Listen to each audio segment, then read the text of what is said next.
Hello dear investors, welcome to Knowledge Fair, hub of financial knowledge.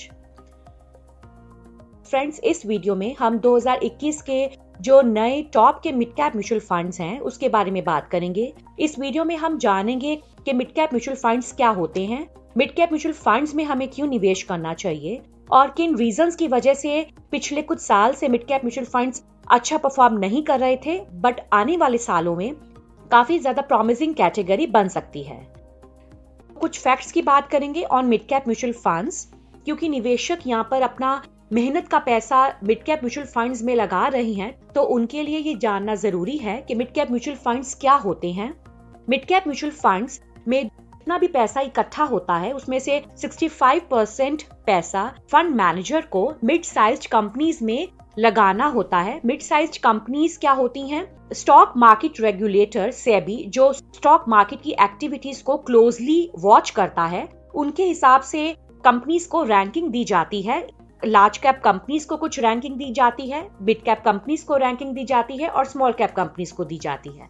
तो mid cap companies की जो ranking है वो 101st से 250th रैंक के बीच होती है in terms of market capitalisation. मतलब पहले की 100 कंपनियों को छोड़कर उसके बाद जो 101st से कंपनी स्टार्ट हो रही है वो मीडियम साइज कंपनी है, मिड साइज कंपनी है। जब मार्केट में अप ट्रेंड होता है, या आप कह सकते हैं कि जब यहाँ पे बुल रन होता है, तो मिड कैप कंपनीज का जो पोटेंशियल है वो काफी बढ़ जाता है। मिड कैप कंपनीज अपने बेंचमार्क को भी पीछे छोड़ देती हैं और लार्ज कैप फंड्स को भी बीट कर देती हैं। ये इसीलिए पॉसिबल हो पाता है क्योंकि जो मिड कैप स्टॉक्स है उनमें ग्रोथ अपॉर्चुनिटीज काफी ज्यादा होती हैं। हम निवेशकों के लिए कुछ टिप्स लेकर आए हैं। जब मिड कैप फंड्स में वो निवेश करें तो उनको किन किन बातों का ध्यान रखना है। सबसे पहले, अगर आप मिड कैप म्यूचुअल फंड्स में एक बिगिनर हैं, आपने म्यूचुअल फंड्स में कभी पहले निवेश नहीं किया है, तो आपको पहले तो एसआईपी के थ्रू यहाँ पे निवेश करना चाहिए, ना कि लमसम के थ्रू, क्योंकि ये काफी रिस्की फंड्स होते हैं। एसआईपी का जो अमाउंट है वो भी आप कम ही रखें, और जब आपको मार्केट में थोड़ा कॉन्फिडेंस आ जाए कि मार्केट किस तरह से परफॉर्म करता है, तब आप धीरे धीरे एसआईपी का जो अमाउंट है उसको बढ़ाएं। हर साल मिड कैप फंड्स को स्विच ना करें, क्योंकि इसमें आपको एग्जिट लोड पे करना पड़ सकता है और LTCG टैक्स पे करना पड़ सकता है। फ्रेंड्स, यहाँ पे म्यूचुअल फंड्स में 2 ऑप्शंस आते हैं, एक रेगुलर प्लान के थ्रू, एक डायरेक्ट प्लान। यहाँ पे आपको डायरेक्ट प्लान चूज करना है।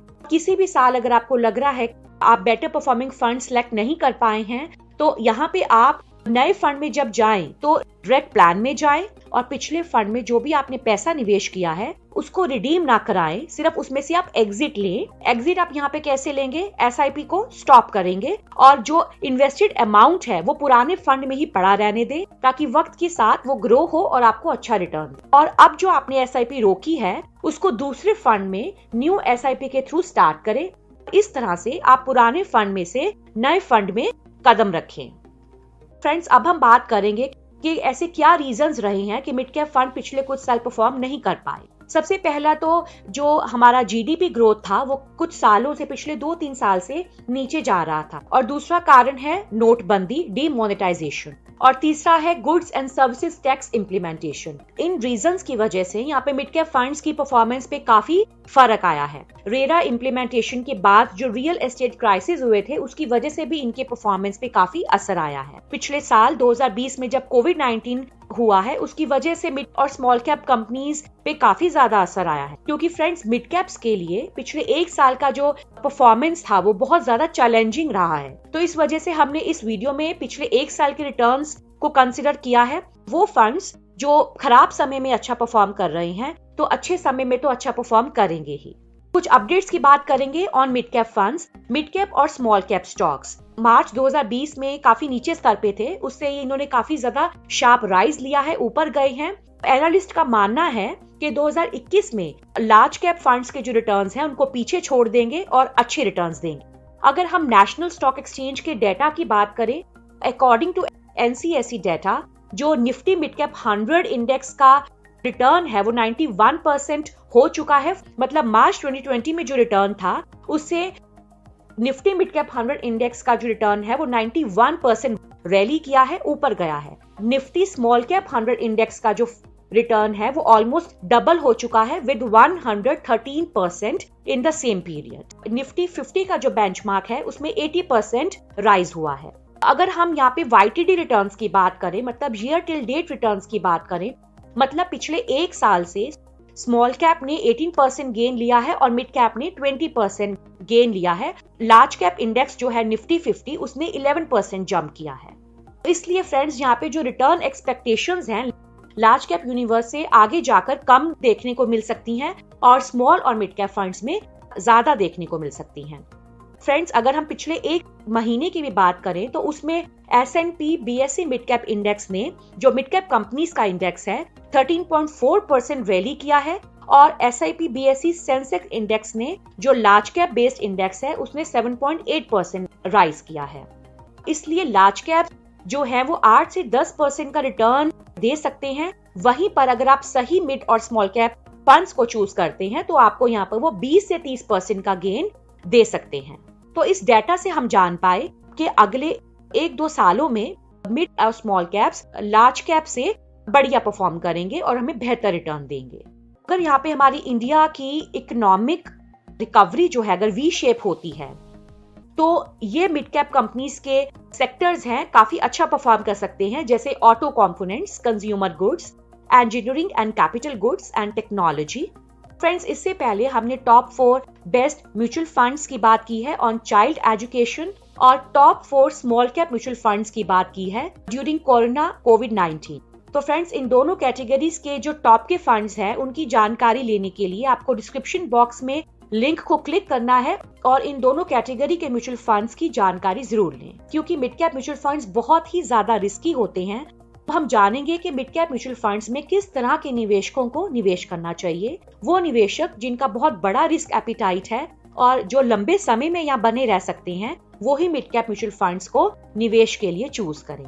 कम से कम आप यहाँ पे 7 साल तक निवेश रहें अच्छे रिटर्न्स कमाने के लिए। फ्रेंड्स, हर तरह की जो कैटेगरी के म्यूचुअल फंड्स होते हैं उनका अपना एक बिजनेस साइकिल होता है। तो जब अप ट्रेंड आता है तब आपको ये अच्छा परफॉर्म करके देते हैं, बट जब डाउन ट्रेंड आता है वहां पे आपको अपनी पेशेंस लूज नहीं करनी है। इस तरह के फंड्स में बने रहना है इनका मैक्सिमम ग्रोथ पोटेंशियल लेने के लिए। फ्रेंड्स, हम आपको ये भी बता दें कि जो रिटर्न्स आपको यहाँ पे 20 साल में लार्ज कैप म्यूचुअल फंड्स देंगे, वहीं स्मॉल और मिड कैप म्यूचुअल फंड्स आपको 15 साल में वो सेम रिटर्न देने की क्षमता रखते हैं या उससे भी ज्यादा। तो अगर आप यहाँ पे अपनी वेल्थ को तेजी से क्रिएट करना चाह रहे हैं तो आप मिड कैप म्यूचुअल फंड्स को जरूर चूज करें। पर फ्रेंड्स, हमने पहले भी आपको काफी वीडियोस में सतर्क किया है, हमने आपको यहाँ पे समझाया है कि जो मिड और स्मॉल कैप म्यूचुअल फंड्स का जो रिस्क है लार्ज कैप म्यूचुअल फंड्स के मुकाबले में काफी ज्यादा होता है। तो जितना ज्यादा रिस्क होगा उतना ज्यादा ही यहाँ पे रिटर्न मिलेगा। मिड कैप म्यूचुअल फंड्स क्या होते हैं हमने जान लिया, क्या रीजन थे जिसकी वजह से मिड कैप फंड्स खराब परफॉर्म कर रहे थे और कौन से निवेशकों को यहाँ पे निवेश करना चाहिए। अब हम बात करेंगे कि ऐसे कौन से रिस्क पैरामीटर्स हैं जिनको ध्यान में रखते हुए आपको मिड कैप फंड्स को चूज करना है निवेश के लिए। सबसे पहले तो आपको यहाँ पे PE रेशियो को चेक करना काफी जरूरी हो जाता है, जिसका फुल फॉर्म है price to earning ratio. PE ratio investor को एक आइडिया देता है कि फंड का ग्रोथ पोटेंशियल कैसा है और आप यहाँ पे फंड की ग्रोथ के लिए कितना एक्स्ट्रा पे कर रहे हैं, कितना ज्यादा ओवर पे कर रहे हैं। वो मिड कैप म्यूचुअल फंड जिनका PE रेशियो 30 से अबव है वो थोड़े महंगे माने जाते हैं। और रिस्क पैरामीटर्स की बात करें तो सबसे पहला आता है अल्फा। फंड के रिटर्न्स कैसे होंगे, फंड से जिसमें आपने निवेश किया है उसके रिटर्न एक्सपेक्टेशंस कैसे हो सकते हैं। तो किसी भी फंड का अगर अल्फा जितना ज्यादा होता है उतना ही निवेशक के लिए अच्छी बात है। और दूसरा होता है बीटा। बीटा जो रिस्क पैरामीटर है वो जितना कम होगा बेंचमार्क से उतना ही उस फंड के लिए बेहतर है। और शार्पी रेशियो भी जितना ज्यादा होगा बेंचमार्क से उतना बेहतर है। तो इन रिस्क पैरामीटर्स के हिसाब से आपको मिड कैप फंड्स को चूज करना है। फ्रेंड्स, जो भी हमने यहाँ पे mid cap mutual funds choose किए हैं इन पैरामीटर्स को चेक करने के बाद ही चूज किए हैं। तो सबसे पहला हमारे लिस्ट में आता है एक्सेस मिड कैप फंड, क्योंकि एक्सेस मिड कैप फंड जो है ये 52 मिड कैप स्टॉक का फंड है और 5 स्टार रेटिंग का फंड है। जो भी हमने यहाँ पे रिसर्च की है उसमें हमने ये पाया है कि एक्सेस फंड हाउस जो है उसके लगभग सभी कैटेगरीज के फंड्स काफी बढ़िया परफॉर्म कर रहे हैं और 5 स्टार रेटिंग पर हैं। और फ्रेंड्स, अगर हम इसकी प्राइस टू अर्निंग रेशियो की बात करें थोड़ा हायर साइड पर है विद 34.4। सभी कैटेगरी के मिड कैप फंड्स की बात करें और बेंचमार्क की बात करें, उसके कंपैरिजन में जो इसका अल्फा है वो नंबर 1 पोजीशन पर है विद 9.3। और फ्रेंड्स, इस फंड के लॉन्च के बाद सितंबर 2013 से सितंबर 2014 में इस पीरियड में इस फंड ने हाईएस्ट रिटर्न्स दिए हैं 102.6%। मार्केट में अप ट्रेंड आता है, इस तरह के जो फंड्स हैं ये 3 डिजिट रिटर्न भी हमें दे सकते हैं। एक साल के ट्रेलिंग रिटर्न की बात करें तो वो बनता है 27.7, लगभग 28%। 5 इयर्स के ट्रेलिंग रिटर्न की बात करें तो वो बनता है 16%। एसेट अंडर मैनेजमेंट इसका बड़ा है क्योंकि ये काफी पॉपुलर फंड बन चुका है विद 7,878 करोड़ और एक्सपेंस रेशियो लगभग 0.5% के आसपास है। एक्सपेंस रेशियो वो रेशियो होता है जो आपको बताता है कि आपका फंड कितना महंगा है या कितना सस्ता है। फंड का स्ट्रॉन्ग पोर्टफोलियो है और हमने यहाँ पे पहले 3 स्टॉक्स ही उठाए हैं। सबसे पहला है चोलामंडलम इन्वेस्टमेंट एंड फाइनेंस जो फाइनेंशियल सेक्टर का है। Second mid cap stock is pi industries from chemical sector and third mid cap stock Voltas from consumer durable sector. Second in our list is Kotak emerging equity fund. Portfolio में 68 mid cap stocks हैं। सिल के द्वारा इसको 4 star rating मिली है। Price to earning ratio इस fund का बनता है 29.3, लगभग 30 और अल्फा इसका बहुत ज्यादा नहीं है। अगर हम इसका अल्फा एक्सेस मिड कैप से कंपेयर करें कम है विद 2.9।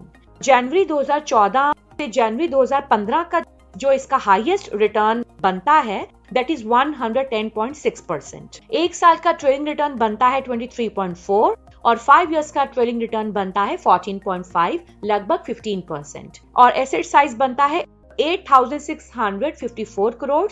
एक्सपेंस रेशियो बनता है 0.61%। टॉप के 3 मिड कैप स्टॉक्स हैं supreme industries from chemical sector, Ramco cement from construction sector and Coromandel international from chemical sector. Third in our list is Invesco India mid cap fund. Invesco India mid cap fund के 43 mid cap stocks हैं और इसको भी 4 star rating मिली है क्रिसिल के द्वारा। Price to earning ratio इसका 31.3 है।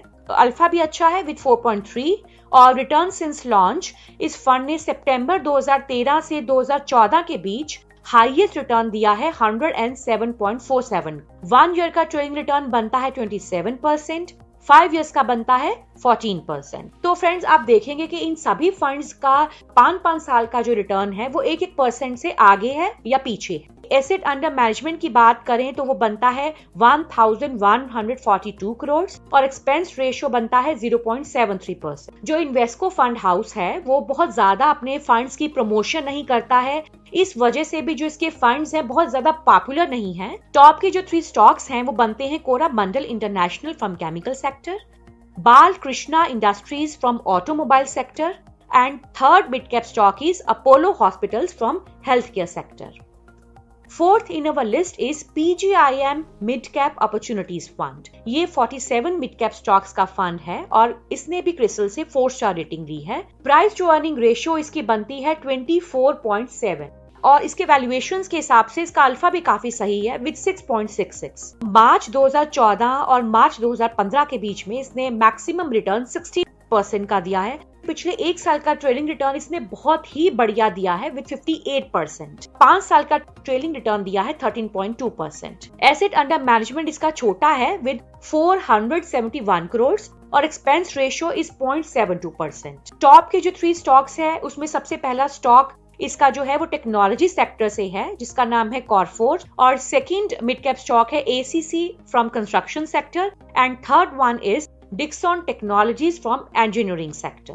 तो फ्रेंड्स, ये लिस्ट थी मिड कैप फंड्स की फॉर द ईयर 2021। तो फ्रेंड्स, आपकी जो भी क्वेरीज हैं related to mutual fund investment comment section में जरूर पूछें और आपकी लिस्ट में टॉप मिड कैप फंड्स कौन से हैं उनके बारे हमें कमेंट सेक्शन में जरूर बताएं और नॉलेज फेयर को जल्दी सब्सक्राइब करें और बेल आइकन भी प्रेस करें ऐसी और नॉलेजेबल वीडियोस की अपडेट पाने के लिए। Thanks for watching.